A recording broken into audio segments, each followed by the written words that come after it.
जिससे उनको उनके परिवार के रोटी कपड़ा मकान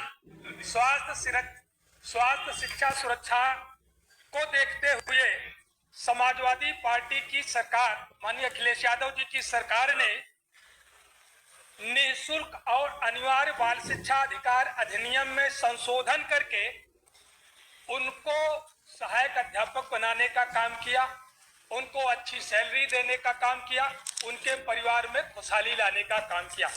मान्यवर, जब मामला कोर्ट में चला गया, कोर्ट में भारतीय जनता पार्टी की सरकार 2017 में थी और उस समय अच्छी पैरवी ना होने के कारण कोर्ट ने टेट का सहारा लेकर के उनको सहायक अध्यापक के पद पर उनका जो समायोजन हुआ था उसको निरस्त करने का काम किया।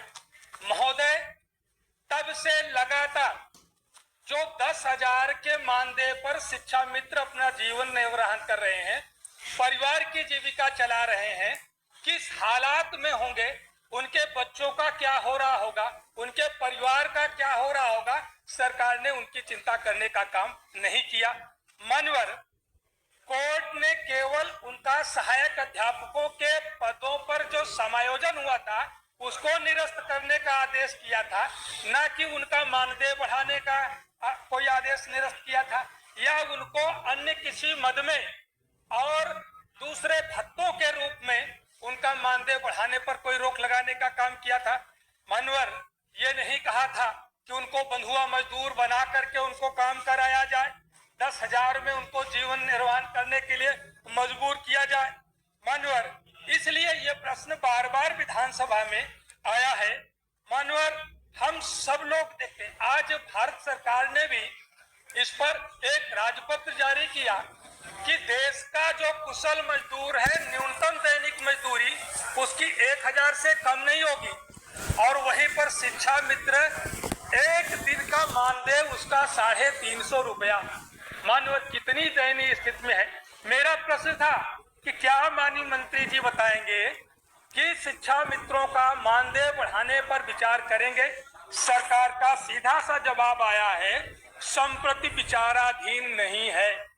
मान्यवर, तो सीधा जवाब आया तो आपको परेशानी है, टेढ़ा आया तो मान्यवर, जब सीधा जवाब आया है इसीलिए उस जवाब का पोस्टमार्टम करना जरूरी है कि 10,000 में माननीय मंत्री जी के घर जो नौकर होगा, जो कुत्ते की सैर कराने का काम करता होगा, वो भी 30,000 रुपए की सैलरी लेता है। माननीय मंत्री जी के घर जो कील ठोकने के लिए जो मजदूर जाता है वो भी दैनिक दिहाड़ी कम से कम 1,000 रुपए लेने का काम करता है। और वह व्यक्ति जो देश के बच्चों का भविष्य बनाने का काम करता है, जो देश के करधारों का निर्माण करने का काम करता है, सरकार उसको 10,000 रुपए में बदहाल जीवन जीने के लिए मजबूर करती है। मानवर, इसलिए मेरा पहला सवाल सरकार से है, क्या सरकार जो शिक्षा मित्र हैं, आज बढ़ती हुई महंगाई के दृष्टिगत कोर्ट ने कहीं से भी उनका मानदेय बढ़ाने पर रोक नहीं लगाई है, उनको किसी तरह का और भत्ता देने पर रोक नहीं लगाई है, क्या सरकार उनका मानदेय 10,000 से बढ़ा करके 40,000 करने पर विचार करेगी? दूसरा, साथ ही साथ अनुदेशकों के भी वही हालात है। अनुदेशक को भी सेवा देते 13 वर्ष हो गया है, शिक्षा मित्रों को सेवा देते हुए 24 साल हो गया है। कितने शिक्षा मित्र रिटायर्ड हो चुके हैं, उनको 10,000 रुपए में जीवन यापन करना पड़ता था, बीमार हुए, न अपने परिवार के लोगों का जीवन बचा पाए, न स्वयं का जीवन बचा पाए हैं।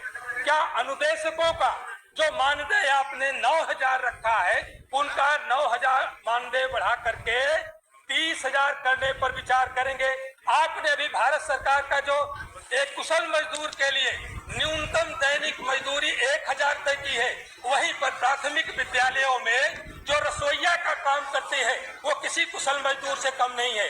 वह एक स्वादिष्ट भोजन बनाने का काम करती है, गुणवत्तापरक भोजन बनाने का काम रसोइया करती है, जिसको कितने बच्चे खा करके पुष्ट होते हैं। क्या रसोइये का मानदेय बढ़ा करके 20,000 करने पर विचार करेगी? माननीय मंत्री जी से मैं इसका जवाब चाहूंगा। यहाँ पर हर चीज में एक मिनट, हाँ, कुत्ता टहलाने वाला भी 20,000 लेता है। मान्यवर, यदि शिक्षा मित्रों की तुलना कुत्ते से की जाएगी, आप तो यादव हैं, आप गाय पालने वाला कह देते, आप गाय का ग्वारिया कह देते, आप तो यादव हैं, गाय कह देते, आप गाय का ग्वारिया कह देते, आप कुत्ते की बात कर रहे हैं। ये तो शोभा नहीं देता ना, और ये शोभा दे रहा है भाई। आप चलो कोई बात नहीं, गलती तो आपने कर दी है, बैठो। आप कम से कम ये कह देते कि गाय पालने वाला या ग्वारिया 20,000 पाता है। उनके पास गाय नहीं होगी इसलिए नहीं बोला। चलिए माननीय मंत्री जी उत्तर दीजिए। माननीय मंत्री जी उत्तर दीजिए। माननीय मंत्री जी। माननीय अध्यक्ष महोदय, माननीय सदस्य ने शिक्षा मित्रों के संबंध में प्रश्न किया और इस संबंध में बड़ी लंबी चर्चा चल रही थी और साथ साथ उन्होंने शिक्षा मित्रों की तुलना, ये पहली बार नहीं है कि इस सदन में एक पशु से कर दी हो। पिछले सदन में भी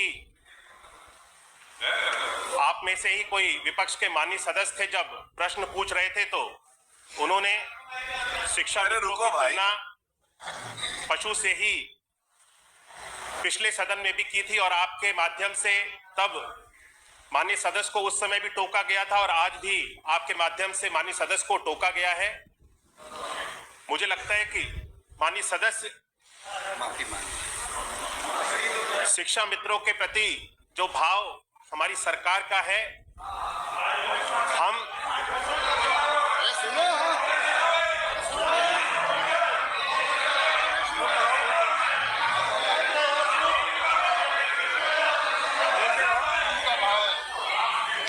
अभी तो शुरुआत है और झेल नहीं पा रहे हो।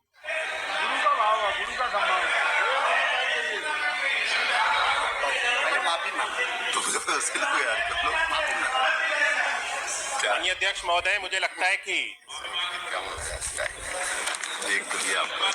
माननीय सदस्य को जो अपमान एक शिक्षक का इस सदन के अंदर जिन शब्दों का प्रयोग करके किया गया है, उसके लिए माननीय सदस्य को शिक्षा मित्रों के प्रति माफी मांगनी चाहिए। हम सब लोग शिक्षा मित्रों के प्रति किए गए जो कार्य हैं, उससे भी सरकार उसकी सराहना करती है और उनके साथ उनके अच्छे में और बुरे में कंधे से कंधा मिलाकर के चलने का कार्य सरकार के द्वारा किया जा रहा है। और इसीलिए सरकार ने जितने भी हमारे शिक्षा मित्र थे, जो जब समायोजन की प्रक्रिया की गई, जब इनको सहायक अध्यापक से वापस शिक्षा मित्र बनाया गया था, उस समय कई सारे शिक्षा मित्र ऐसे थे जो अपने स्थानों से दूरस्थ स्थानों पर चले गए थे और उसके बाद में उन्हें अपनी सुविधा के अनुसार अपने विद्यालय तक जाने में जिन शिक्षा मित्रों को कठिनाई हो रही थी, उन सभी शिक्षा मित्रों के लिए हम सब लोगों ने सरकार के द्वारा व्यवस्था बना दी गई है कि आने वाले जो हमारी छुट्टियां होंगी, उन छुट्टियों में इस व्यवस्था को बनाया गया है कि शिक्षा मित्रों को अपनी स्वेच्छा अनुसार जिस स्थान पे वे जाना चाहते हैं, उस स्थान पे वे चले जाएं।